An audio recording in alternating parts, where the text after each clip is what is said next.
Dans le chapitre 7 de l'Apocalypse, la Bible dit au verset 1, « Après cela, je vis 4 anges debout aux 4 coins de la terre, tenant les 4 vents de la terre, afin que le vent ne soufflât ni sur la terre, ni sur la mer, ni sur aucun arbre. » La première chose que je veux souligner à propos de ce verset est le fait qu'il est dit après ces choses.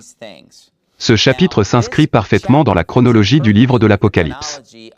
Beaucoup de gens ont essayé de dire, eh bien, le chapitre 7 est un chapitre parenthétique qui est en dehors de la ligne de temps ou en dehors de la chronologie. Eh bien, il n'y a absolument aucune indication de cela. Et au contraire, le terme après ces choses indique que le chapitre 7 reprend exactement là où le chapitre 6 est arrêté. Maintenant, si nous nous rappelons où le chapitre 6 est arrêté, le 6e sceau a été ouvert, le soleil et la lune ont été obscurcis, les étoiles ont retiré leur lumière. Et les gens de la terre gémissent et crient pour que les montagnes et les rochers tombent sur eux. Et il dit cela à la toute fin du chapitre 6, regardez le verset 17, « Car le grand jour de sa colère est arrivé, et qui pourra résister ?» Donc le grand jour de la colère est arrivé. Il vient d'arriver. Mais avant que la colère ne soit déversée, la Bible dit au verset 2 du chapitre 7, « Je vis un autre ange qui montait de l'Orient, ayant le sceau du Dieu vivant. Et il cria d'une voix forte aux 4 anges à qui il avait été donné de faire du mal à la terre dans la mer, disant, « Ne faites pas de mal à la terre, ni à la mer, ni aux arbres, jusqu'à ce que nous ayons scellé les serviteurs de notre Dieu dans leur front. » Alors là, il a dit, « Attendez un peu. Avant que la colère ne soit déversée, avant que la terre, la mer et les arbres ne soient blessés, nous devons d'abord sceller les serviteurs de notre Dieu dans leur front. » Donc ça s'inscrit parfaitement dans la chronologie. Il est sur le point de déverser la colère au chapitre 6. Mais ensuite, au chapitre 7, juste avant de le faire, il dit, « Attendez une minute, ne faites pas de mal à la terre, ni à la mer, ni aux arbres, jusqu'à ce que nous ayons scellé les serviteurs de notre Dieu dans leur front. » Puis au chapitre 8, après que les serviteurs aient été scellés, il commence à déverser sa colère sur la terre au chapitre 8. Et quelle est la première chose qu'il fait? Regardez le chapitre 8 au verset 7. Il est dit, « Le premier ange sonna. » C'est la première trompette, parce que les jugements des 7 trompettes commencent au chapitre 8, il est dit, « Le premier ange sonna de la trompette, et il y eut de la grêle et du feu mêlés de sang, et ils furent jetés sur la terre. » Donc la terre est blessée? Oui. Et le tiers des arbres fut brûlé. Alors les arbres sont blessés? Oui. Et ensuite, lorsque nous passons à la deuxième trompette, il la déverse sur la mer et détruit la mer. Nous voyons donc très clairement une progression logique du chapitre 6 au chapitre 7 et au chapitre 8. Chapitre 6, il est sur le point de déverser la colère. Au chapitre 7, après ces choses, il dit qu'il se retient un moment et dit, « Attendez une minute, ne déversons pas encore la colère. Nous ne voulons pas blesser la terre, les arbres ou la mer avant d'avoir scellé les serviteurs de notre Dieu dans leur front. » Puis, au chapitre 8, après que les 144 000 aient été scellés et que la grande multitude de toutes les nations soit apparue dans le ciel. Il s'agit évidemment des croyants enlevés lors de l'enlèvement, au son de la trompette. Puis, au chapitre 8, le 7e sceau est ouvert et il commence à déverser sa colère. Avec les 7 trompettes, il endommage les arbres, la terre et la mer. C'est donc parfaitement logique. Maintenant, il y a des gens qui essaient de dire, eh bien, en fait, les trompettes sont arrivées avant le 6e sceau, et ils essaient de dire que la 7e trompette s'aligne avec le 6e sceau. J'ai entendu cette doctrine là dehors. J'ai entendu ceux qui croient en un enlèvement pré-tribulationnel dire que les trompettes ne viennent pas après les sceaux. J'ai entendu ceux qui croient en un enlèvement après la colère, un enlèvement qui vient jusqu'au bout, à la fin des 7 ans, je les ai entendus dire que les trompettes ne suivent pas les sceaux. Mais le chapitre 7 indique très clairement qu'entre le 6e et 7e sceau, les 144 000 sont scellés et que la terre, la mer et les arbres n'ont pas été entendus jusqu'à ce moment-là, alors que toutes ces choses se produisent dans la première et la deuxième trompette. De toute façon, nous parlerons davantage des 144 000 dans un instant. Mais je voulais juste préciser que le chapitre 7 vient dans l'ordre chronologique entre les chapitres 6 et 8. Je veux dire, c'est vraiment compliqué, n'est-ce pas? 6 va à 7, va à 8. Et c'est une progression très logique des événements. Eh bien, sautons au chapitre 7, regardons le chapitre 7, verset 1. « Et après cela, je vis 4 anges debout aux 4 coins de la terre, tenant les 4 vents de la terre, afin que le vent ne souffle pas sur la terre, ni sur la mer, ni sur aucun arbre. » Maintenant les 4 vents de la terre. À quoi cela fait-il référence? Eh bien, évidemment, il y a 4 directions de la boussole, le nord, le sud, l'est et l'ouest. Et donc les 4 vents de la terre sont les vents qui soufflent au nord, au sud, à l'est et à l'ouest. De nombreuses personnes ont pointé du doigt l'Apocalypse, chapitre 7, verset 1, et ont dit que c'était la preuve que la Bible était erronée, parce qu'ils ont dit que la Bible dit que la terre a 4 coins. Et nous savons, bien sûr, que la terre est ronde. Et donc, en gros, ce qu'ils ont essayé de dire, c'est que les auteurs de la Bible pensaient que la terre était plate ou que la terre était un grand carré. Ok, eh bien, tout d'abord, laissez-moi vous expliquer pourquoi cela n'a aucun sens. Retournez, si vous le voulez bien, à Ésaïe, chapitre 40. Et la raison pour laquelle ils pensent cela est qu'ils ne comprennent pas le mot coin.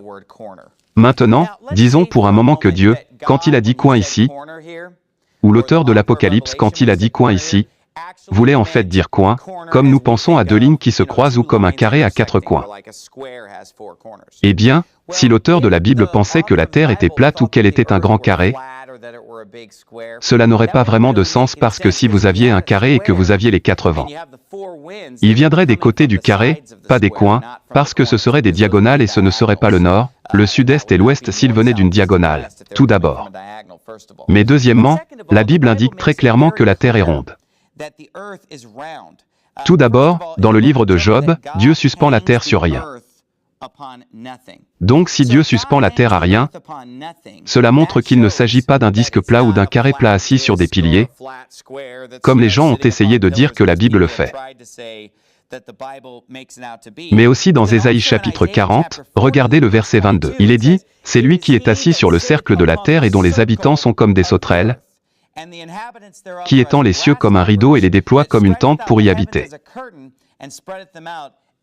Donc dans Ésaïe 40, verset 22, il est dit le cercle de la terre. Puis dans le livre de Job, il est dit que Dieu suspend la terre à rien. Ces deux affirmations sont exactes, n'est-ce pas? Maintenant, retournez au Lévitique, chapitre 19. Et je vais vous montrer comment le mot coin dans la Bible a une signification différente de celle à laquelle nous pensons. Et même si vous le cherchez dans un dictionnaire moderne, il donnera ces définitions du mot coin. Il ne signifie pas seulement l'endroit où 2 lignes se rejoignent au bord d'un carré. Regardez Lévitique 19 verset 27. Vous n'arrondirez pas les coins de votre tête, et vous ne marquerez pas les coins de votre barbe. Vous voyez juste là, les auteurs de la Bible pensaient que la tête des gens était un carré plat. Bien sûr qu'ils ne le pensaient pas. Et regardez, notre tête n'est pas plate. Notre tête n'est pas un carré. Quelle forme a notre tête? Je veux dire, c'est en gros une sphère, tout comme la Terre est une sphère. Et donc, tout comme la terre a 4 coins. Nos têtes ont 4 coins, notre barbe a 4 coins. Ok, encore une fois, cela montre que quelque chose n'a pas besoin d'être carré ou plat pour avoir des coins. Si nous utilisons la définition biblique des coins, car la tête a des coins. Néhémie, chapitre 9, verset 21, vous n'avez pas besoin de tourner là. Il est dit ceci des enfants d'Israël, pendant 40 ans, tu les as fait vivre dans le désert, et ils n'ont manqué de rien. Leurs vêtements ne se sont pas usés, et leurs pieds n'ont pas enflé. De plus, tu leur as donné des royaumes et des nations. Regardez ça, et cela les divise en coins. Ainsi ils possèdent le pays de Sian dans le pays du roi de Héchan et le pays d'Ogé, roi de Béja. Donc là, il est question des enfants d'Israël héritant de la terre promise et que la terre promise était divisée en coins, parce que simplement, le mot coin dans la Bible peut signifier région ou zone ou cadran. C'est ce qu'il signifie lorsqu'il est question des 4 coins de la terre. Nous parlons des 4 régions ou des 4 extrémités ou des 4 bords de la terre. Et donc, revenez à l'Apocalypse, chapitre 7. Donc, dans Apocalypse 7, 1, il dit que les 4 anges se tiennent aux 4 coins de la terre, tenant les 4 vents de la terre, afin que le vent ne souffle pas sur la terre, ni sur la mer, ni sur aucun arbre. Verset 2. Et je vis un autre ange qui montait de l'Orient, ayant le sceau du Dieu vivant. Et il cria d'une voix forte aux 4 anges à qui il avait été donné de faire du mal à la terre et à la mer, disant, ne faites pas de mal à la terre, ni à la mer, ni aux arbres, jusqu'à ce que nous ayons scellé les serviteurs de notre Dieu sur leur front. Maintenant, regardez, 4 anges qui vont faire du mal à la terre et à la mer. Il dit, ne le faites pas jusqu'à ce que nous ayons scellé les serviteurs de notre Dieu. Et donc, regardez le verset numéro 4. Il dit, et j'ai entendu le nombre de ceux qui ont été scellés. Et il y avait 144 000 scellés de toutes les tribus des enfants d'Israël. Puis il dit, de la tribu de Juda étaient encore scellés 12 000, de la tribu de Ruben encore 12 000, de la tribu de Gad encore 12 000, de la tribu d'Azer encore 12 000, et ainsi de suite. Il y énumère spécifiquement 12 tribus individuelles. Maintenant, avant de parler de l'identité des 144 000, je vais entrer dans les détails. Avant d'aborder l'identité des 144 000, parlons simplement de l'objectif du scellement des 144 000. Pourquoi ces personnes sont-elles scellées avant que la colère de Dieu ne soit déversée? Et que va faire ce sceau pour eux? Retournez si vous le voulez bien d'abord à Apocalypse 9, puis nous allons remonter jusqu'à Ézéchiel 9, car c'est dans Ézéchiel 9 que nous trouvons ce concept pour la première fois. Revenez à l'Apocalypse 9, tout d'abord. Et il est dit dans Apocalypse, chapitre 9, verset 3, « Ceci avec les événements de la 5e trompette prouvant à nouveau que les trompettes viennent après les sceaux. Parce que le sceau que les 144 000 ont reçu entre le 6e et le 7e sceau va les protéger pendant la 5e trompette. » Ok, regardez, si vous voulez bien lire Apocalypse 9, verset 3, « Et il sortit de la fumée des sauterelles sur la terre, et il leur fut donné une puissance semblable à celle des scorpions de la terre. Et il leur fut ordonné de ne faire aucun mal à l'herbe de la terre, ni à aucune verdure, ni à aucun arbre, mais seulement aux hommes qui n'avaient pas le sceau de Dieu sur leur front. Et il leur fut donné de ne pas les tuer, mais de les tourmenter pendant 5 mois, et leur tourment était le tourment d'un scorpion quand il frappe un homme. En ces jours-là, les hommes chercheront la mort et ne la trouveront pas, ils désireront mourir, et la mort fuira devant eux. » Retournez à Ézéchiel chapitre 9. Là, dans l'Apocalypse 9, qu'avons-nous vu? Nous avons vu ces horribles sauterelles de l'enfer qui ont des piqûres comme des scorpions. Et elles vont passer 5 mois à torturer et à tourmenter les hommes qui habitent sur la terre,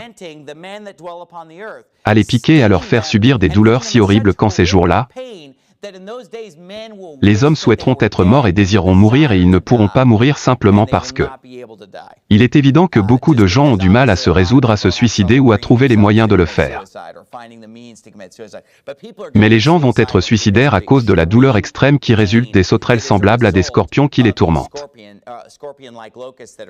Mais remarquez qu'ils les sauterelles laissent tranquilles. Les sauterelles ne tourmentent pas ceux qui ont le sceau sur leur front. Il s'agit évidemment des 144 000. Ainsi, le but du scellement des 144 000 est de les immuniser contre le jugement de Dieu,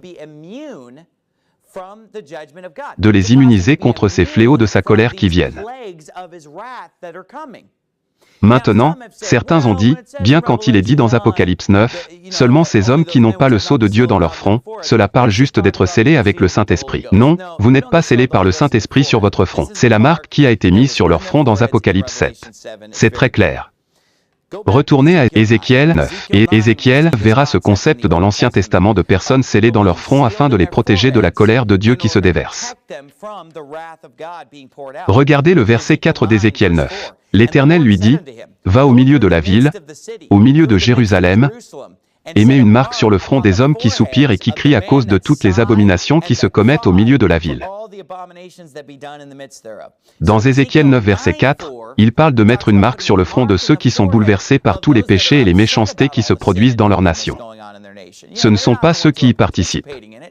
Ce sont ceux qui sont contrariés par les abominations et par la méchanceté de leur pays.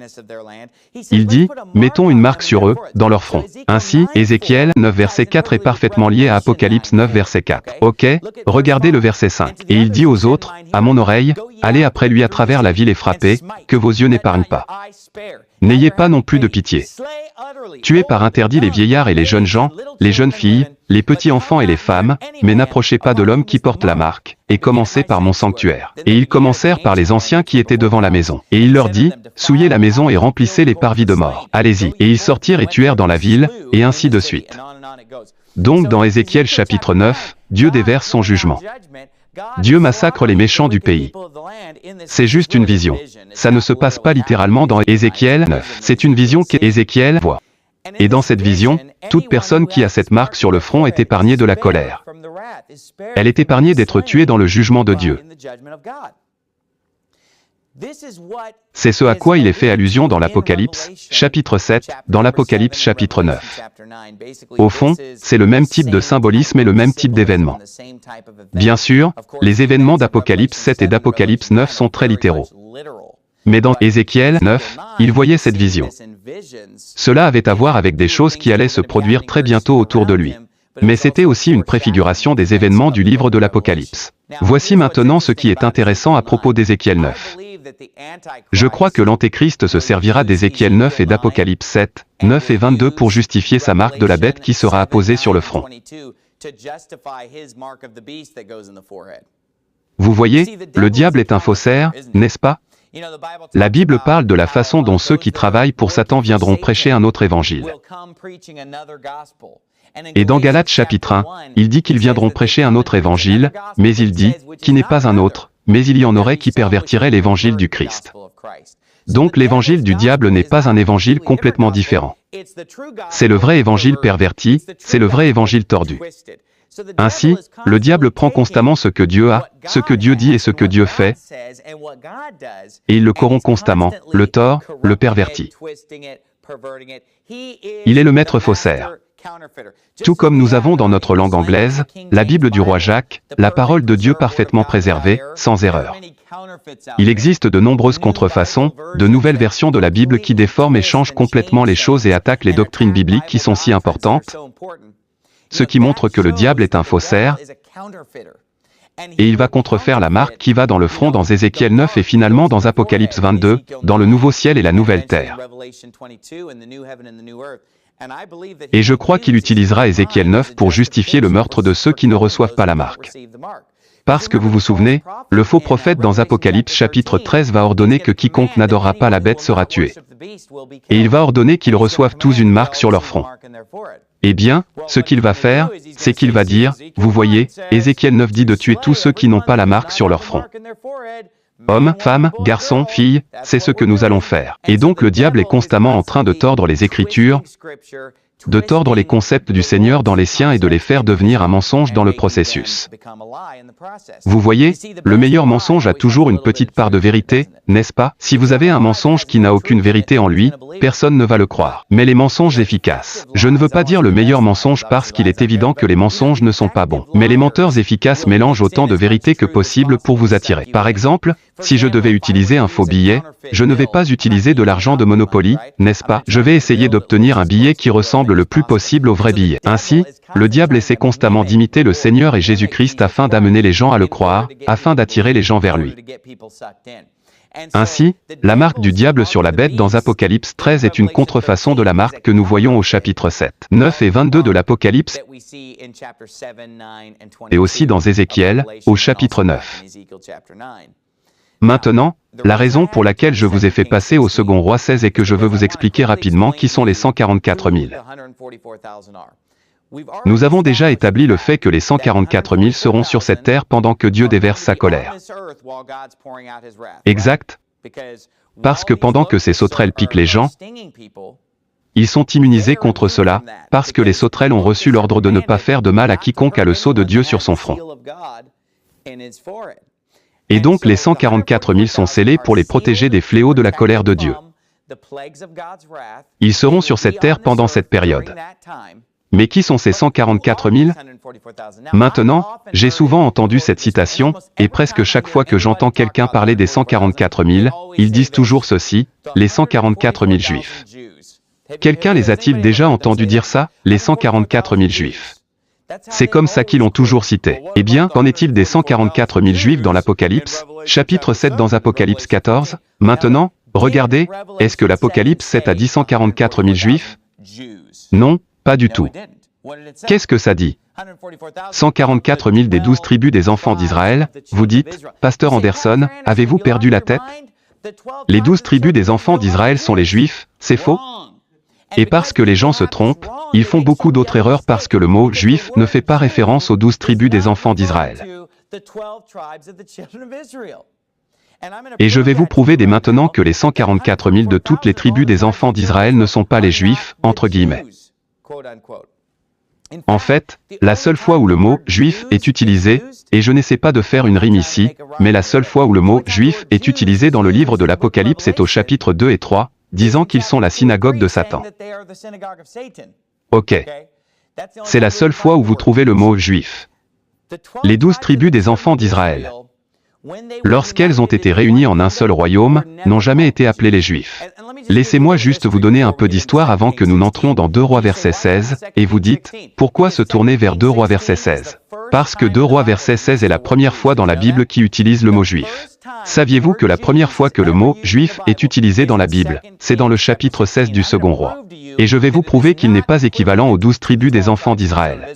Même la première fois qu'il est mentionné. Et chaque fois que vous voulez savoir ce que signifie un mot, il est toujours utile de chercher la première fois qu'il est utilisé dans la Bible, parce que généralement, lorsque Dieu mentionne quelque chose pour la première fois dans la Bible, il le définit, et cela le rend plus facile à comprendre. Laissez-moi donc vous expliquer pourquoi le mot « juif » ne désigne pas ici les 12 tribus des enfants d'Israël. Pourquoi? Parce que lorsqu'Israël a eu ses 12 enfants, les 12 patriarches, qui sont devenus les 12 tribus, si vous vous souvenez, ils sont descendus en Égypte et là, ils sont devenus une grande nation, n'est-ce pas? Puis, 430 ans après leur entrée, ils sont sortis d'Égypte. Les enfants d'Israël ont ensuite erré dans le désert pendant 40 ans. Puis ils ont hérité de la terre promise. Ils ont été gouvernés par les juges pendant environ 400 ans, exact. Puis ils ont fini par dire, « Donne-nous un roi pour que nous soyons comme toutes les nations. » C'est bien ça? Quel était le nom du premier roi qu'ils ont choisi? Saul, ok. Le roi Saul a régné sur eux pendant combien de temps? 40 ans, ok. Puis le roi suivant s'appelait David. Il a aussi régné pendant 40 ans. Puis le troisième roi s'appelait Salomon. Et Salomon a aussi régné pendant 40 ans. Les 3 premiers rois ont donc régné sur toute la nation. Les 12 tribus, et c'était Saul pendant 40 ans, David pendant 40 ans, et Salomon pendant 40 ans. Ok. Mais après la mort de Salomon, son fils Roboam est devenu roi. Et que s'est-il passé? 10 des tribus se sont rebellées contre Roboam. Et donc Salomon a été le dernier roi à régner sur toutes les tribus, parce que Roboam n'a régné que sur le royaume du sud. Et les 10 tribus du royaume du nord se sont séparées et ont formé leur propre nation. Et après cette période, vous avez 2 nations séparées. Vous avez la nation d'Israël et vous avez la nation de Juda. Elles ne se sont jamais réunies et n'ont jamais formé une seule nation. Elles sont restées des nations séparées. À partir de là, Israël était le royaume du nord, également connu sous le nom des 10 tribus. Et Juda était le royaume du sud. Le royaume du sud était principalement composé de la tribu de Juda, c'est pourquoi le royaume du sud a pris le nom de Juda. Mais je veux que vous soyez très clairs et je veux que vous écoutiez très attentivement. Essayez de suivre ce que je dis. Le royaume du sud de Juda contenait quelques personnes d'autres tribus, d'accord? Mais parce que la tribu principale du royaume du sud était la tribu de Juda, ce royaume du sud a été connu sous le nom de Juda, et le royaume du nord a été connu sous le nom d'Israël. Ainsi, tout au long des livres des rois et des livres des prophètes de l'Ancien Testament, vous verrez une distinction entre le royaume de Juda et le royaume d'Israël. 2 pays différents. Maintenant, encore une fois, laissez-moi être très clair. Quand je dis Juda, je ne fais pas seulement référence à la tribu de Juda. Je fais référence au royaume du sud de Juda, qui était principalement composé de la tribu de Juda. Mais il contenait aussi beaucoup de membres de la tribu de Benjamin, beaucoup de membres de la tribu de Siméon, et aussi beaucoup de Lévites. Car si vous vous souvenez, les Lévites étaient dispersés dans toutes les tribus. Et beaucoup de Lévites, lorsque le royaume du nord a apostasié, beaucoup de ces Lévites sont descendus et ont rejoint le royaume du sud de Juda. De plus, beaucoup de gens dans le royaume du nord étaient des gens justes. Lorsque le royaume du nord d'Israël s'est mis à adorer totalement Baal, beaucoup d'entre eux sont descendus et ont rejoint le royaume du sud de Juda. D'accord. Et puis aussi à l'époque d'Ézéchia, certaines tribus, la Bible mentionne certaines tribus spécifiques. C'est juste là que quelques personnes sont descendues et ont rejoint le royaume du sud. Mais principalement, les 10 tribus du royaume du nord étaient une nation séparée du royaume du sud de Juda. Eh bien, regardez maintenant avec cela en tête. À 2 Rois, chapitre 16. C'est la première fois que les Juifs, ce mot juif est utilisé dans la Bible. Regardez le chapitre 16, verset 1. En la 17e année de Pékash, fils de Rémalia, Achaz, fils de Jotham, roi de Juda, commença à régner. Alors remarquez, est-ce que ce type est le roi d'Israël? Non, c'est le roi de Juda. Exact. Et il est dit qu'Achaz avait 20 ans quand il a commencé à régner et qu'il a régné 16 ans à Jérusalem. Il ne fit pas ce qui est droit aux yeux de l'Éternel, son Dieu, comme David, son père, mais il marcha dans la voie des rois d'Israël. Il fit passer son fils par le feu, selon les abominations des païens que l'Éternel avait chassés devant les enfants d'Israël. Et il offrit des sacrifices et brûla de l'encens sur les hauts lieux, sur les collines et sous tout arbre vert. Ces versets nous expliquent donc qu'Achaz, le roi de Juda, était impliqué dans beaucoup de méchanceté et qu'il suivait en fait beaucoup des mêmes péchés que le royaume du nord d'Israël à cette époque. Mais regardez le verset 5. Voici la clé. Puis Rétsin, roi de Syrie et Pécache, fils de Remalia, roi d'Israël, montèrent à Jérusalem pour faire la guerre et ils assiégèrent Achaz mais ne purent le vaincre. Ainsi, au verset 5, qui attaque le royaume de Juda et la ville de Jérusalem? Eh bien, c'est la Syrie et Israël. Le royaume du nord d'Israël s'est allié à la Syrie et ils sont venus attaquer le royaume du sud de Juda. Ok? La capitale du royaume du sud de Juda était Jérusalem.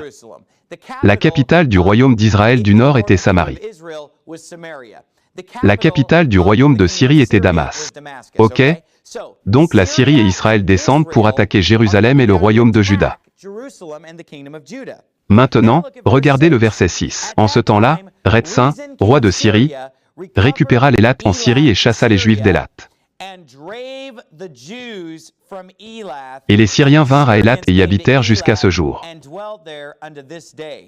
Alors Achaz envoya des messagers à Tiglath-Pilésé, roi d'Assyrie, en disant, « Je suis ton serviteur et ton fils, monte et sauve-moi de la main du roi de Syrie et de la main du roi d'Israël, qui s'élève contre moi. » Alors comprenez bien. La Syrie et Israël sont alliés. La Syrie et Israël travaillent ensemble pour combattre Juda. Et regardez, encore une fois, ce qui est dit au verset 6. À cette époque, le roi de Syrie a récupéré Élat pour la Syrie et a fait fuir les Juifs d'Élat. Alors contre qui la Syrie se bat elle? Au verset 6, il se bat contre les Juifs, pas vrai? Le roi de Syrie chasse les Juifs de la ville d'Élat. Il se bat contre les Juifs. Qui est son allié? Israël. Donc la Syrie et Israël sont contre les Juifs. C'est la première fois que le mot « juif » est mentionné dans la Bible. Et c'est Israël et la Syrie qui se battent contre les Juifs. Alors expliquez-moi, les 12 tribus sont-elles appelées les Juifs ici? Absolument pas. Seul le royaume méridional de Juda est appelé les Juifs. Maintenant, regardez, il ne faut pas être un génie pour réaliser que le mot « juif » vient du mot « Juda ». C'est de là qu'il vient. C'est pourquoi quand ils étaient unis, ils n'ont jamais été appelés les Juifs. On les appelait les Hébreux ou les Israélites ou les enfants d'Israël. Mais une fois qu'ils sont divisés, ils commencent à utiliser le terme juif en se référant à ceux du royaume du Sud.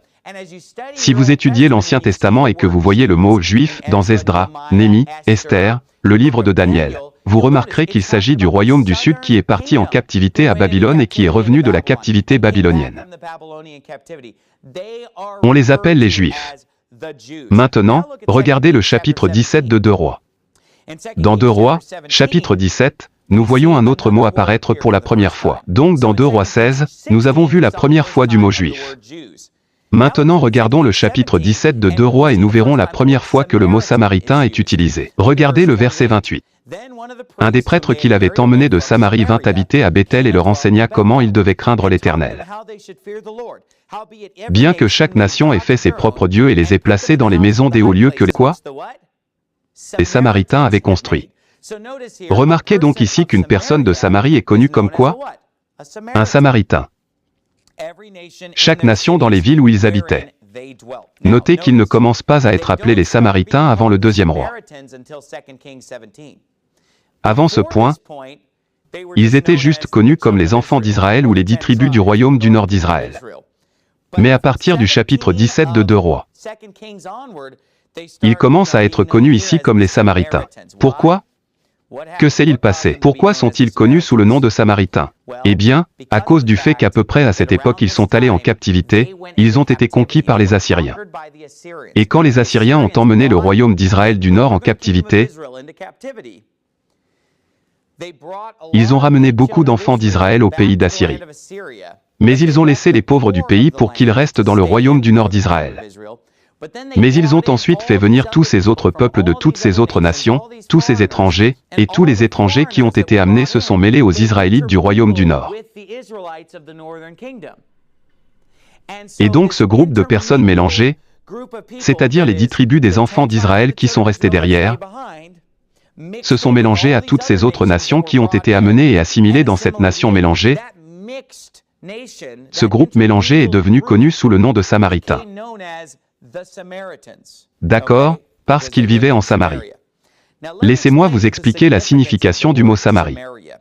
Retournez au 1er Roi, chapitre 13.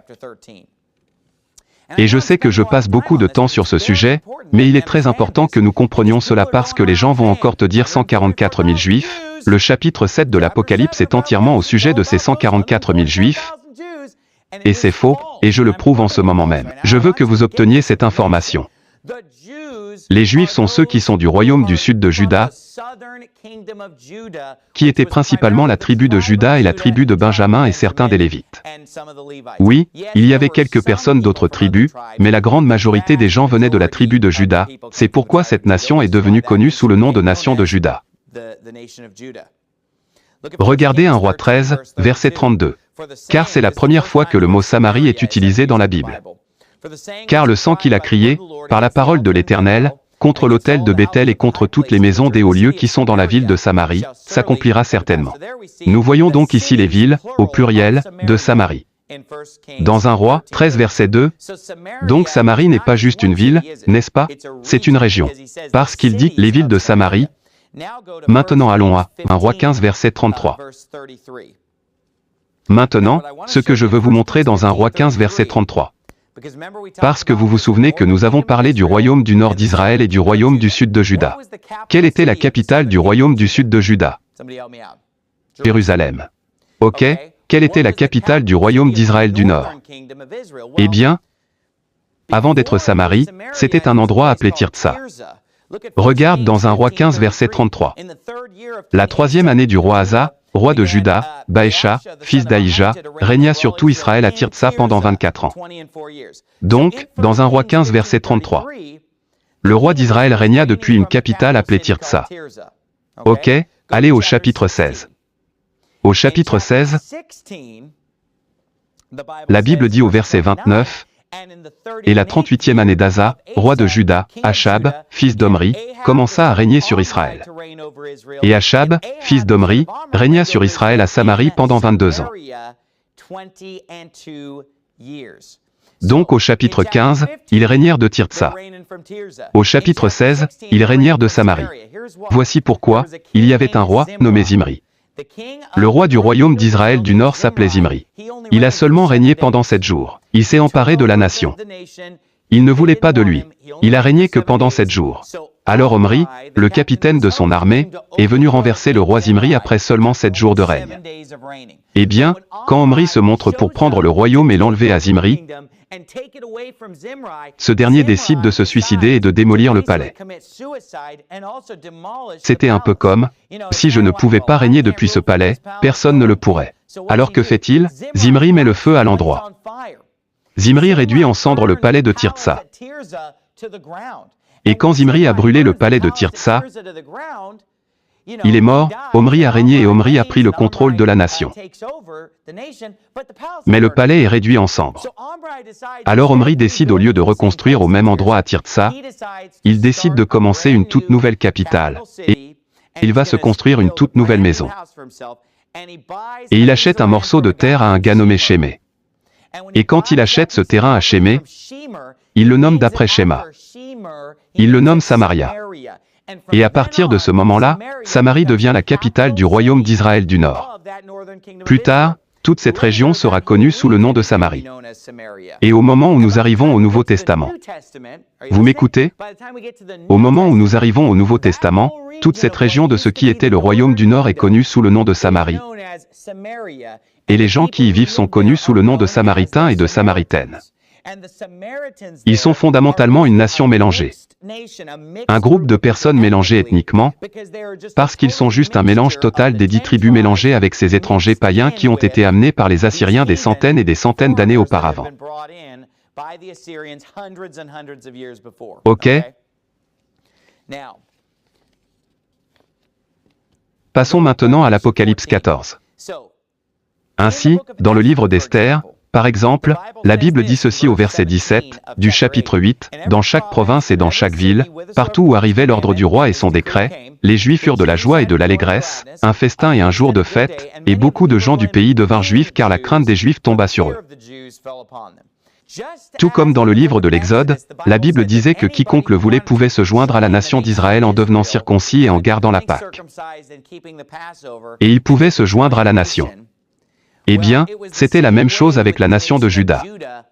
Des centaines et des centaines d'années plus tard, dans le livre des Anciens, des gens sont devenus juifs parce que la crainte de Mardochée s'est abattue sur eux. Donc, oui, il a pu y avoir des individus du royaume du Nord, de ces 10 tribus qui ont migré vers le royaume du Sud.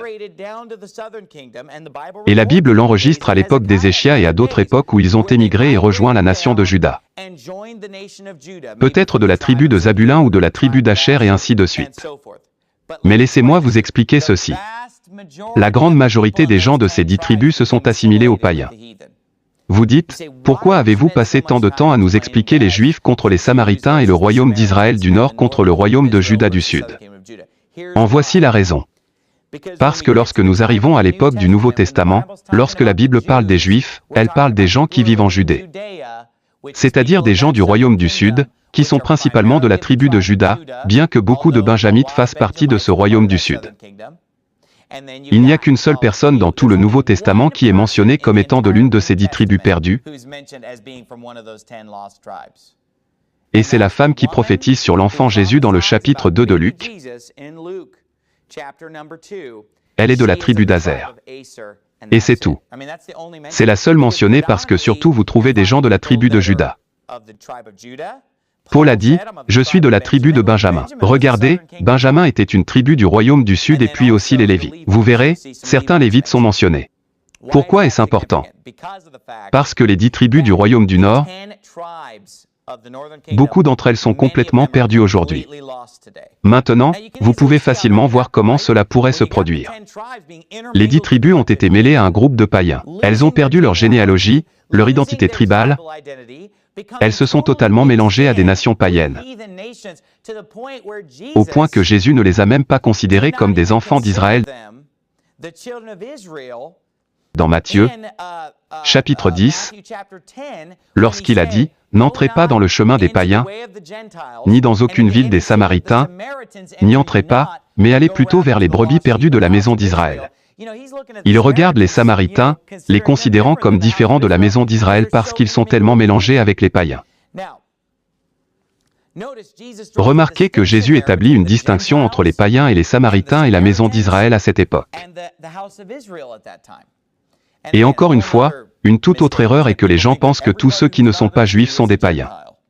Pasteur Anderson, si vous dites que les 10 tribus ne sont pas juives, dites-vous qu'elles sont païennes? Écoutez, les gentils sont les fils de Japhet. Étudiez votre Bible. Ok, retournez à la Genèse et trouvez ce qu'est un gentil. Ce n'est pas tout le monde qui n'est pas juif. Mais encore une fois, je n'ai pas le temps de m'étendre sur ce sujet. Donc, ce que nous voyons ici, c'est que les enfants d'Israël qui faisaient partie de ces 10 tribus, la plupart d'entre eux ont été dispersés. La plupart d'entre eux étaient mélangés. Et aujourd'hui, et même à l'époque du Christ, il y avait très peu de représentants de ces tribus. Il y avait quelques représentants qui étaient descendus dans le royaume du Sud, mais ils étaient très peu nombreux. Mais écoutez-moi bien. Aujourd'hui, en 2013, beaucoup de ces tribus n'existent tout simplement pas.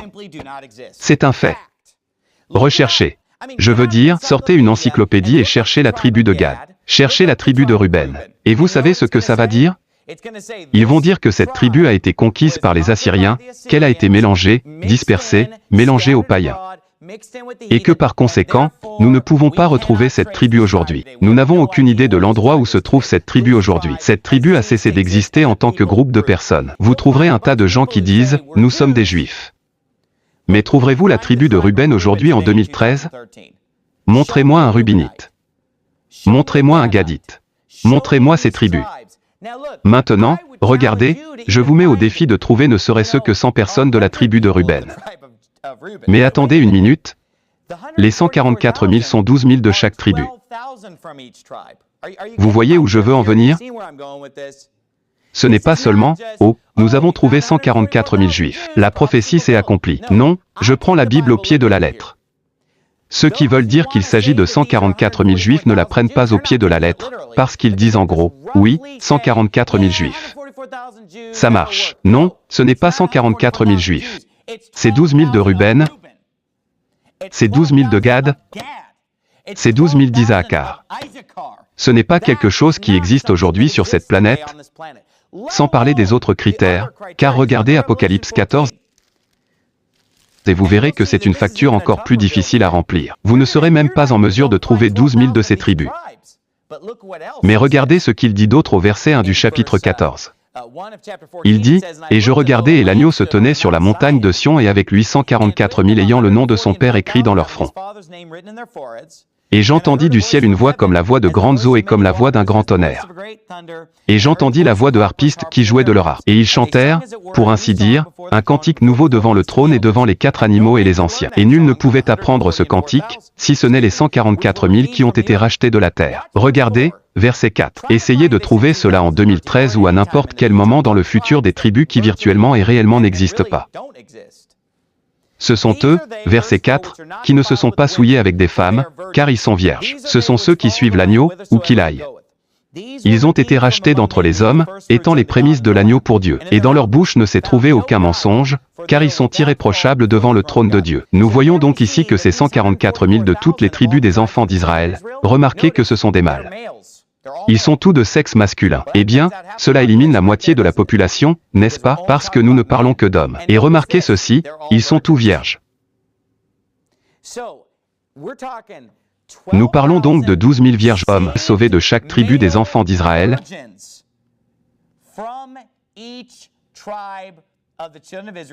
y compris des tribus qui ont été décimées il y a des siècles. Et je n'invente pas tout ça. Sortez l'encyclopédie. Cherchez Gad, cherchez Ruben, parcourez la liste. Et je vous le dis, ces tribus ont disparu. Et si l'on prend cette interprétation très libre qui consiste à dire, eh bien, c'est juste les Juifs en général. Et vous dites, eh bien, tous ces Juifs en Israël et les Juifs dispersés dans le monde, Dieu sait qui ils sont. Dieu sait à quelle tribu ils appartiennent.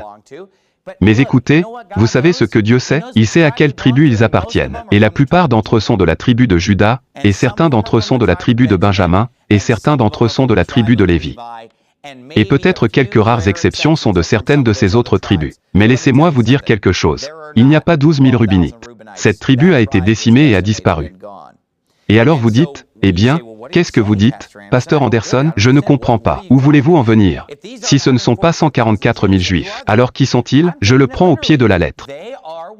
Ce sont 144 000 personnes issues de ces 12 tribus spécifiques, comme le dit la Bible. Eh bien, vous dites, comment est-ce possible si les tribus n'existent pas? Je vais vous dire comment, parce que ce sont des saints de l'Ancien Testament des 12 tribus, vous voyez, trouvez-moi 144 000 Juifs qui sont même sauvés. Vous parlez à la plupart de ces Juifs messianiques et ils croient en un salut total basé sur les œuvres. Vous savez que c'est vrai.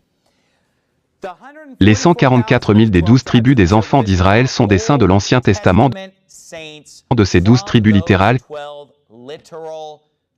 qui vont revenir et être sur cette terre pendant le temps où la colère sera déversée.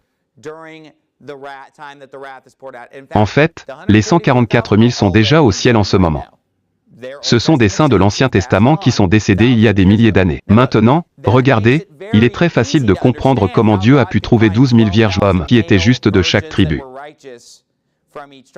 Parce que si nous regardons toute l'histoire de la nation d'Israël avant qu'ils ne soient dispersés, les 400 ans qu'ils sont en esclavage, les 400 ans qu'ils sont sous les juges, les centaines et les centaines d'années qu'ils sont gouvernés par les rois.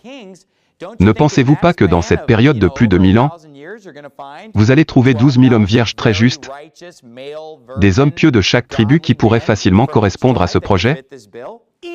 Essayez de les trouver aujourd'hui. C'est une blague. Il est même ridicule de penser que vous pourriez trouver un tel nombre de personnes. Mais vous avez dit, Pasteur Anderson, que ce n'est que votre opinion. Vous ne faites qu'inventer des choses. Pasteur Anderson, vous inventez tout ça de toutes pièces. Ces saints de l'Ancien Testament qui reviennent maintenant, en fait, j'ai des preuves au-delà de ça. Je viens d'expliquer que ce sont des saints de l'Ancien Testament. Voici la preuve. La chronologie du livre de l'Apocalypse est claire. Le chapitre 6 enregistre les événements de la tribulation. Au chapitre 7, 144 000 personnes sont scellées. Puis, plus tard dans le chapitre 7, une grande multitude apparaît dans le ciel, de toutes les nations et de toutes les tribus, disant qu'ils sont sortis de la grande tribulation, qu'ils ont lavé leurs robes. Et la Bible est très claire sur le fait qu'ils sont juste arrivés là. Et je vais y revenir dans un instant. Puis au chapitre 8, la colère est déversée. Puis à la 7e trompette, il dit, « Les royaumes de ce monde sont devenus les royaumes de notre Seigneur et de son Christ, et il régnera au siècle des siècles. » Ok, eh bien, la chronologie de l'Apocalypse commence au chapitre 12 avec la naissance du Christ. Puis il reprend tous les événements. Le chapitre 13 couvre la tribulation très clairement. Le chapitre 14 couvre les 144 000, puis il couvre l'enlèvement. Et ensuite, l'enlèvement se déverse. Donc dans la première moitié du livre de l'Apocalypse, il y a le premier siècle AD. Puis la tribulation, puis les 144 000 sont scellés, puis l'enlèvement a lieu, puis la colère de Dieu est déversée. Ok. Et ainsi de suite. Et c'est très cohérent dans la première moitié et la seconde moitié de l'Apocalypse. Donc le chapitre 7 et le chapitre 14 sont très étroitement liés l'un à l'autre. Ils mentionnent tous les deux les 144 000. Ils mentionnent tous deux l'enlèvement. Ils sont tous deux placés entre la tribulation et la colère de Dieu.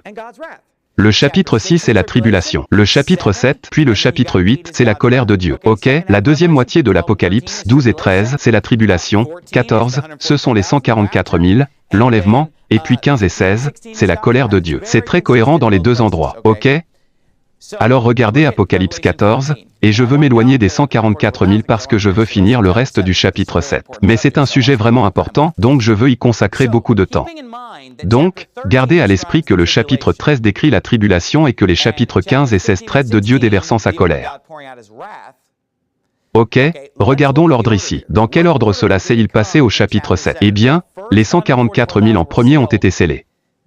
Puis l'enlèvement a lieu plus tard dans le chapitre 7. Eh bien, regardez dans votre Bible, là, au chapitre 14, il est dit au verset 1, « Et je regardais et l'agneau se tenait sur le mont Sion et avec lui 144 000 ayant le nom de son Père écrit dans leur front. » Donc les 144 000 sont déjà scellés à ce stade? Oui, car ils ont déjà le nom de leur Père écrit sur leur front. Où se trouvent-ils? Eh bien, tout d'abord, voyons avec qui ils sont. Ils sont avec l'agneau. Exact. L'agneau est sur la montagne de Sion et avec lui 144 000. Maintenant, où est le mont Sion? Et où est l'agneau à ce stade de l'Apocalypse? Eh bien, la Bible dit dans Hébreux, chapitre 12, « Mais vous êtes venus à la montagne de Sion, à la Jérusalem céleste. » Donc dans Hébreux chapitre 12, il appelle la montagne de Sion la Jérusalem céleste. Ok. Et bien sûr, si l'agneau est là, nous savons que l'agneau à ce stade de l'Apocalypse est au ciel. Les 144 000 sont avec eux sur le mont Sion. Où sont les 144 000 au chapitre 14? Ils sont au paradis. Je vais prouver qu'ils sont au ciel de deux autres façons. Regardez le verset 2. « Et j'entendis une voix venant du ciel. » D'où vient cette voix? Du ciel. « Et j'entendis du ciel une voix comme la voix de grandes eaux et comme la voix d'un grand tonnerre. Et j'entendis la voix de harpistes jouant de leur harpe. » Donc la voix que Jean entend du ciel est la voix des chanteurs et des harpistes. N'est-ce pas? Regardez le verset 3. « Et ils ont chanté les voix qu'il entend, comme si c'était un nouveau chant devant le trône et devant les quatre bêtes et les vieillards. » Ainsi, les voix que Jean entend du ciel sont chantées devant le trône, devant les bêtes et devant les vieillards. C'est la scène du ciel décrite dans les chapitres 4 et 5 de l'Apocalypse. Les 144 000 sont donc clairement au ciel, car regardez ce qui est dit au verset 3. Il est dit, « Et aucun homme ne pouvait apprendre ce chant, sauf les 144 000, qui ont été rachetés de la terre. » Alors laissez-moi vous demander ceci. Est-ce que quelqu'un d'autre chante avec eux? Ils sont les seuls à pouvoir apprendre le chant. Les 144 000 sont ceux qui chantent. D'où vient leur voix? Du ciel? Où chantent-ils? Devant le trône, les quatre bêtes et les anciens? Qui sont-ils ceux avec Jésus-Christ? Où sont-ils? Au mont Sion? Où est-ce que c'est? La Jérusalem céleste. Vous voyez? Il est très clair que dans Apocalypse 14, les 144 000 sont scellés sur leur front et qu'ils sont situés dans le ciel. Ok. Et c'est avant que la colère de Dieu soit versée. Avant que la colère soit versée. Dans les chapitres 15 et 16, ils sont déjà au ciel avec le sceau dans leur front. Maintenant, regardez, je vais prouver de manière concluante dans le sermon sur l'Apocalypse 16. Si vous avez le moindre doute sur le fait que les trompettes et les coupes ont lieu en même temps, écoutez simplement le sermon sur le chapitre 16. Mais ici, nous voyons qu'ils sont déjà dans le ciel avant que la colère ne soit versée. ce qui signifie qu'ils vont du ciel à la terre parce que nous savons qu'ils sont sur terre pendant le temps où la colère est versée. Laissez-moi vous le prouver. Il est dit au chapitre 14, verset 14, « Et je regardai et voici une nuée blanche. Et sur la nuée était assis quelqu'un de semblable à un fils d'homme, ayant sur sa tête une couronne d'or et dans sa main une faucille tranchant. » Nous allons approfondir ce sujet dans le sermon sur le chapitre 14. Mais ici, au chapitre 14, verset 14, nous voyons le Christ venir dans les nuages pour moissonner la terre. Et puis, bien sûr, au chapitre 15, cette multitude apparaît dans le ciel comme elle est apparue au chapitre 7. Après que Jésus-Christ ait rassemblé les sauvés et que l'enlèvement ait eu lieu, le Christ vient dans les nuages, ici au chapitre 14, verset 14. Mais ce qui arrive en premier, les 144 000 sont déjà scellés dans le ciel avant l'enlèvement au chapitre 14. N'est-ce pas? Ils sont scellés au verset 1. L'enlèvement a lieu au verset 14, chapitre 7, dans le même ordre. Ils sont scellés au début du chapitre 7. L'enlèvement a lieu à la fin du chapitre 7. Donc, tout cela pour dire ceci. Si les 144 000 sont déjà au ciel avant que l'enlèvement ait lieu, comment peut-on aller au ciel avant que l'enlèvement ait lieu? En mourant. Je veux dire, pensez-y, comment une personne sauvée, une personne juste peut-elle aller au ciel avant l'enlèvement? Parce qu'ils y sont déjà avant l'enlèvement au chapitre 7. Et au chapitre 14, comment y arrive-t-on? En mourant, parce que ce sont des saints qui sont morts dans l'Ancien Testament. C'est comme ça qu'il peut y avoir 12 000 de Gad. C'est comme ça que Ruben a pu en avoir 12 000. C'est impossible de regarder les temps modernes. Ils viennent de l'Ancien Testament. Ils sont déjà au ciel au chapitre 14 avant l'enlèvement et avant le déversement de la colère. Ok, alors voilà comment ça marche, mon ami. Quand l'enlèvement a lieu, est-ce que chaque croyant n'est pas enlevé de cette terre, chaque personne sauvée est enlevée de cette terre? Chaque croyant qui n'a jamais vécu est enlevé pour être avec Christ dans les nuages. N'est-ce pas? Mais attendez une minute. Qui va continuer à prêcher l'évangile quand tous les croyants seront partis? Je veux dire, est-ce que Dieu va simplement laisser cette terre sans témoignage, sans témoins, sans personne pour prêcher et atteindre les perdus? Vous savez que Dieu aime toujours les gens, même ceux qui ne sont pas sauvés.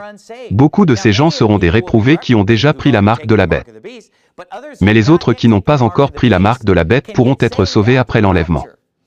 Et donc Dieu va laisser un témoin prêchant l'évangile sur cette terre pendant cette période. Et cela va se faire sous deux formes. Premièrement, les deux témoins seront sur cette terre en train de prêcher. Mais la deuxième forme sera que les 144 000 seront sur cette terre pour prêcher l'évangile pendant le temps où la colère sera déversée. Maintenant vous dites, je trouve cela très difficile à croire que Dieu ressusciterait les saints de l'Ancien Testament et les renverrait sur cette terre pour qu'ils soient là pendant le déversement de la colère. Mais attendez une minute, attendez une seconde.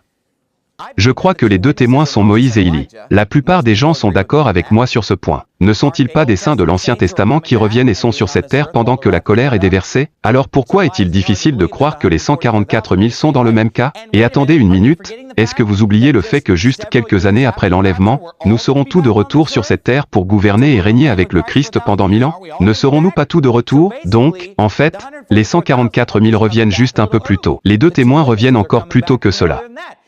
Et donc ces gens reviennent pour être sur cette terre afin de prêcher l'évangile. Êtes-vous toujours au chapitre 14? Regardez au verset 6. Juste après qu'il ait fini de parler des 144 000, il dit au verset 6, « Et je vis un autre ange voler au milieu du ciel, ayant l'évangile éternel à prêcher aux habitants de la terre, à toute nation, à toute tribu, à toute langue et à tout peuple. » Cet ange vient donc juste après les 144 000. Qui sont là, scellés, chantant des louanges à Dieu. En fait, cet ange arrive avec l'évangile éternel à prêcher à toutes ces nations, à toutes ces races et à toutes ces langues. Alors pourquoi Dieu laisse-t-il sur cette terre, pendant le déversement de sa colère, les deux témoins et les 144 000? Pourquoi a-t-il besoin des deux pour prêcher l'évangile? Eh bien, je vais vous dire pourquoi. En raison du fait que les deux témoins ne sont que deux personnes. Combien de personnes peuvent-ils réellement atteindre avec l'évangile? Combien de langues peuvent-ils vraiment parler et atteindre? Et si vous regardez les deux témoins, ils ont un ministère très public car lorsqu'ils sont tués dans Apocalypse 11, toutes les nations se réjouissent. Tout le monde se réjouit partout, tous les gens de la ville. Donc il y a beaucoup de gens dans le monde entier qui connaissent leur existence. Je crois donc que les deux témoins sont probablement très médiatisés. Ils sont essentiellement connus dans le monde entier. Ce sont des prédicateurs très publics, des personnalités publiques qui prophétisent et prêchent. Et beaucoup de gens entendent leurs prophéties. Les 144 000, d'un autre côté, puisqu'ils sont plus nombreux, peuvent avoir un ministère plus local. En fait, ils peuvent être dispersés dans le monde entier, prêchant aux gens à qui l'électricité a été coupée à cause de toutes les choses qui se passent, de tous les fléaux, ou prêchant aux gens qui ne regardent pas la télévision, qui n'écoutent pas la radio, qui n'entendent pas la couverture de ces deux témoins ou ne découvrent pas leur existence. Ces 144 000 peuvent être dans des endroits locaux. Et la Bible dit que l'évangile sera prêché à toutes les langues. Donc, en gros, ces 144 000 partout dans le monde prêcheront l'évangile à toute créature dans diverses langues. Tout comme les Galiléens.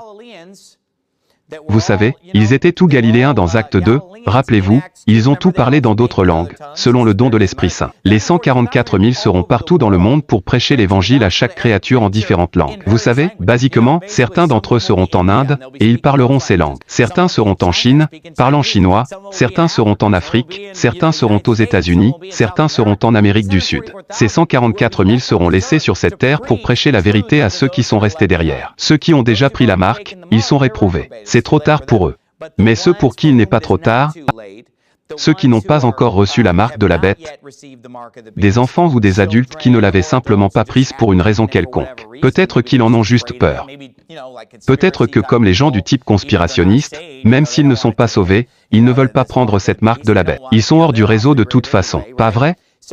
Donc ces 144 000 vont gagner beaucoup d'âmes. Il y aura beaucoup de gens qui seront sauvés pendant le temps où la colère de Dieu sera déversée par les deux témoins et par les 144 000. Bon, j'ai passé une tonne de temps sur ce sujet. Laissez-moi juste conclure rapidement l'Apocalypse 7 ici avec la grande multitude apparaissant dans le ciel. Et voici la chose. J'ai déjà couvert la multitude apparaissant dans le ciel un peu dans mon sermon sur le chapitre 6 de toute façon. Et donc je voulais vraiment me concentrer sur les 144 000 dans ce message. Mais regardez, si vous le voulez bien, le chapitre 7 après que les 144 000 aient été scellés. Et encore une fois, nous irons un peu plus loin dans les 144 000 au chapitre 14. Mais j'espère que je l'ai rendu compréhensible. Regardez le verset 9. Après ceci, encore une fois, pour indiquer la chronologie, je vis une grande multitude que personne ne pouvait dénombrer, de toutes les nations, de toutes les tribus, de tous les peuples et de toutes les langues, se tenant devant le trône et devant l'agneau, revêtus de robes blanches et les palmes dans leurs mains. Ainsi, au début du chapitre 7, nous avons vu 144 000 enfants d'Israël, seulement des tribus spécifiques, etc. Mais maintenant, nous voyons une multitude que nul homme ne peut dénombrer. Et gardez à l'esprit que la Bible compte des millions de personnes. C'est une multitude énorme. Et il dit spécifiquement qu'il s'agit de toutes les nations, de toutes les tribus, de tous les peuples et de toutes les langues qui se tenaient devant le trône et devant l'agneau, revêtus de robes blanches et les palmes à la main, et qui criaient d'une voix forte, disant, « Salut à notre Dieu, qui est assis sur le trône et sous l'agneau. » Et tous les anges se tinrent autour du trône et des anciens et des 4 animaux, et tombèrent devant le trône sur leurs faces et adorèrent Dieu, en disant, « Amen, bénédiction et gloire et sagesse et action de grâce et honneur et puissance, et force soit à notre Dieu au siècle des siècles. » Amen. Maintenant, voici la clé, le verset 13. Et l'un des anciens prit la parole et me dit, « Que sont ces gens qui se lèvent en robe blanche et qui regardent cela? Et d'où viennent-ils? Que signifie whence? Whence est un vieux mot qui signifie d'où vient l'Ouest. Dans notre langage moderne, cela signifierait, d'où viennent-ils? Cela signifie qu'ils viennent d'arriver. J'en ne les ai vus qu'après ça. Après les 144 000. Après cela, je vis en bas une grande multitude que personne ne pouvait compter. Et alors l'ancien lui dit, « Qui sont ces gens? Et d'où venaient-ils? » Ce qui signifie qu'ils sont juste apparus. Et regardez ce que la réponse est. Verset 14. Et je lui dis, « Monsieur, vous le savez ?» Et il me dit, « Ce sont ceux qui sont sortis de la grande tribulation. » Soit disant passant, la dernière fois que le mot « tribulation » est utilisé dans la Bible, il dit, « Ce sont ceux qui sont sortis de la grande tribulation. » Et qui ont lavé leurs robes et les ont blanchis dans le sang de l'agneau. Que voyons-nous ici? Nous voyons une grande multitude apparaître dans le ciel de nulle part, un nombre énorme. Et il est dit qu'ils sont sortis d'une grande tribulation. Maintenant, si nous devions comparer cela à Matthieu 24, nous n'allons pas y aller pour des raisons de temps. Mais que voyons-nous dans Matthieu 24? Immédiatement après la tribulation de ces jours, le soleil et la lune sont obscurcis, n'est-ce pas? Et il dit, alors la trompette sonne. Il vient dans les nuages et il rassemble ses élus des 4 vents. Élus, regardez à chaque fois où le mot « élu » est utilisé dans le Nouveau Testament. Il se réfère toujours à ceux qui sont sauvés, qu'ils soient juifs ou gentils, qu'ils soient esclaves ou libres. Étudiez chaque mention, c'est très clair. Jésus-Christ rassemble donc les sauvés. La trompette sonne dans les nuages après la tribulation, après que le soleil et la lune soient obscurcis. D'accord. Et ainsi de suite. Eh bien, dans Apocalypse 6, qu'avons-nous vu? Le soleil et la lune sont obscurcis. C'est le seul endroit dans l'Apocalypse où le soleil et la lune sont obscurcis. Alors ne serait-il pas logique que la prochaine chose que nous verrions serait Jésus dans les nuages? Les trompettes sonnent, les rapes ont lieu. Et que voit-on? Le soleil et la lune s'obscurcissent au chapitre 6. Et au chapitre 7, une grande multitude apparaît dans le ciel. Est-ce que ça ne correspond pas parfaitement? D'où venait-il? De la tribulation. Pourquoi? Parce que Jésus a dit, après la tribulation, le soleil et la lune seront obscurcis. Il rassemblera les élus ici. Chapitre 6, nous voyons le soleil et la lune obscurcis. Chapitre 7, les élus apparaissent dans le ciel, de toutes les nations, de toutes les races d'où ils viennent. Ils sont sortis de la grande tribulation. Et encore une fois, laissez-moi répéter où j'ai commencé le sermon. C'est avant que la colère ne soit déversée. Les gens essaient de faire passer la colère de Dieu dans la tribulation, n'est-ce pas? Ils disent que la tribulation est la colère de Dieu. C'est un enlèvement prématuré car Dieu ne déverserait jamais sa colère sur son propre peuple. Écoutez, la tribulation est terminée quand le soleil et la lune sont obscurcis, selon Matthieu 24. Et la colère ne commence pas avant que le soleil et la lune ne soient obscurcis. Comment la tribulation peut-elle être la colère? Et donc ce que nous voyons ici est une grande multitude apparaissant dans le ciel. Écoutez-moi maintenant, après la tribulation du verset du chapitre 6. Mais avant que la colère ne soit versée dans le chapitre 8, très clair comme de l'eau de roche, terminons le chapitre. C'est plus sur cette multitude. Verset 15. C'est pourquoi ils sont devant le trône de Dieu. Ainsi, lorsque les gens sont enlevés, où apparaissent-ils? Au ciel, ils sont devant le trône de Dieu. Ils sont enlevés au ciel. Ils vont y rester jusqu'au chapitre 19, lorsqu'ils reviendront avec le Christ sur un cheval blanc. Des années plus tard, après qu'il ait fini de déverser sa colère. Il est donc dit, c'est pourquoi ils sont devant le trône de Dieu et le servent jour et nuit dans son temple. Et celui qui est assis sur le trône habitera au milieu d'eux. Ils n'auront plus faim, ils n'auront plus soif, la lumière du soleil ne les atteindra plus, et il n'y aura plus de chaleur. Car l'agneau, qui est au milieu du trône, les paîtra et les conduira vers des sources d'eau vive. Et Dieu essuiera toute larme de leurs yeux. Chapitre 8, verset 1. Quand il eut ouvert le 7e sceau, il y eut un silence dans le ciel pendant environ une demi-heure. Donc, juste là, nous voyons qu'entre le 6e et le 7e sceau, c'est là que la multitude apparaît dans le ciel. C'est là que l'enlèvement a lieu selon Matthieu 24, Marc 13, Luc 21. Tout est cohérent, tout correspond, tout s'accorde. Inclinons la tête et ayons une parole de prière. Père, nous te remercions beaucoup pour ta parole, cher Dieu. Et j'ai essayé de fourrer beaucoup d'informations dans un court laps de temps. Je prie pour que les gens aient des oreilles pour entendre et j'espère qu'ils ont écouté attentivement, et j'espère qu'ils feront aussi plus d'études par eux-mêmes et qu'ils creuseront vraiment dans ce domaine, et verront combien il est facile de comprendre et combien ces vérités sont claires une fois qu'ils peuvent se débarrasser de certaines idées préconçues qu'ils ont. Bénis-nous tous. Au nom de Jésus, nous prions. Amen.